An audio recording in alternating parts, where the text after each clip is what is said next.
यीशु मसीह के मधुर नाम में आप सबका स्वागत करते हैं। एक बार फिर से परमेश्वर के वचन को सुनाने का अवसर परमेश्वर ने मुझे प्रदान की है। तो आइए हम सब परमेश्वर के वचन को सीखते हैं। जो बाइबल में लिखा है उन बातों को समझते हुए परमेश्वर के नाम की महिमा करते हैं। प्रार्थना करेंगे।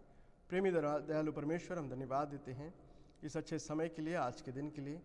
आपके वचन के द्वारा हमसे बातचीत कीजिए ताकि हम आपके प्रेम को समझ सकें। आप जो दया के सागर हैं उस बात को समझकर आपको धन्यवाद देने वाला एक जीवन हमारा आप प्रदान करिए, हमारी प्रार्थना है। हमें से जो बीमार और तकलीफ में उनके लिए प्रार्थना करते हैं, प्रभु जी आपने छिदे हुए हाथों के द्वारा उन्हें छूकर चंगाई को दीजिए, हमारी प्रार्थना है। यीशु मसीह के नाम में जो शक्ति है उसे अनुभव करते हुए आपके नाम की महिमा करने में सहायता करिए। छोटी सी प्रार्थना यीशु मसीह के नाम से मांगते हैं, आमीन। अच्छी बात है, इस समय में एक बार फिर से हम परमेश्वर के वचन से एक भाग को सीखेंगे। दूसरा कोरिन्थी उसका पहला अध्याय उसके तीसरे वचन को मैं आपके लिए पढ़ना चाहूँगा। दूसरा कोरिन्थी उसका पहला अध्याय उसके तीसरे वचन को अगर हम देखें, वहाँ लिखा है, प्रभु यीशु मसीह के परमेश्वर और पिता का धन्यवाद हो, जो दया का पिता और सब प्रकार की शांति का परमेश्वर है। सो हमारा परमेश्वर जो है वो दया का परमेश्वर है और सब प्रकार के शांति का परमेश्वर है। सो हमारा परमेश्वर यीशु मसीह के द्वारा हमें दया को दिखाने वाले परमेश्वर हैं। और जो हम तकलीफ में हैं, परेशान हैं, और जब हम किसकी ओर देखें, अगर हम सोचें तो उस समय परमेश्वर का वचन, पवित्र आत्मा परमेश्वर में याद दिलाता है कि हम परमेश्वर पिता की ओर देखें, जो दया का परमेश्वर है, जो सब प्रकार के शांति का परमेश्वर है। वो परमेश्वर आपका और मेरा परमेश्वर है, और इसलिए हम हर परिस्थितियों में उनके पास आ सकते हैं और हम अपने जीवन में जो भी परेशानियां हैं उस दया के सागर को बताकर हम सब प्रकार के क्लेश से मुक्ति और उद्धार को प्राप्त कर सकते हैं। यहाँ पर प्रेरित पौलुस जो है कलीसिया को बता रहे हैं कि आप परेशान मत होइए, परंतु परमेश्वर जो दया का परमेश्वर है उनके पास आइए, और प्रभु आपके किसी प्रकार की भी परेशानी क्यों ना हो, वो आपको छुड़ाने के लिए सक्षम है। तो प्यारे दोस्तों, क्या मैं और आप इस तकलीफ के समय, परेशानी के समय हम निराश और हताश होकर परमेश्वर से दूर तो नहीं है?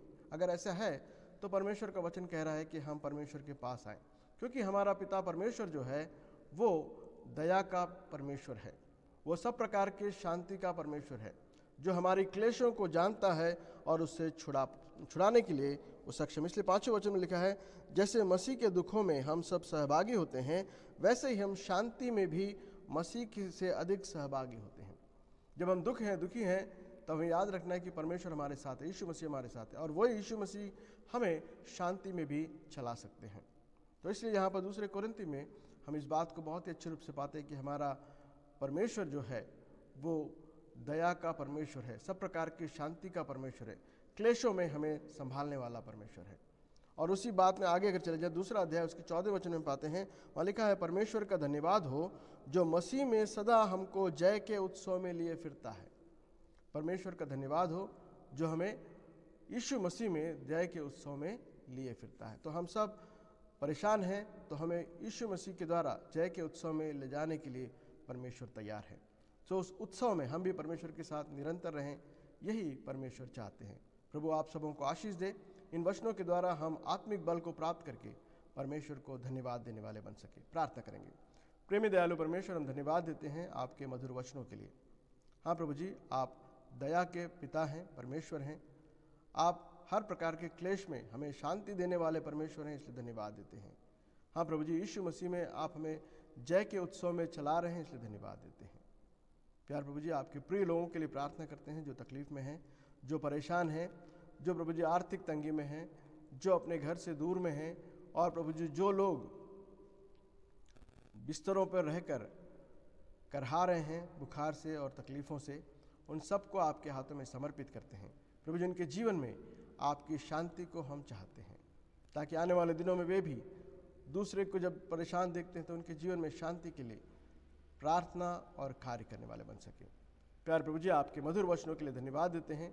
इन वचनों को आप आशीष कीजिए ताकि हम सब आपके शांति को अपने जीवन में अनुभव कर सकें और जय के उत्सव में चलने के लिए अपने आप को तैयार कर सकें।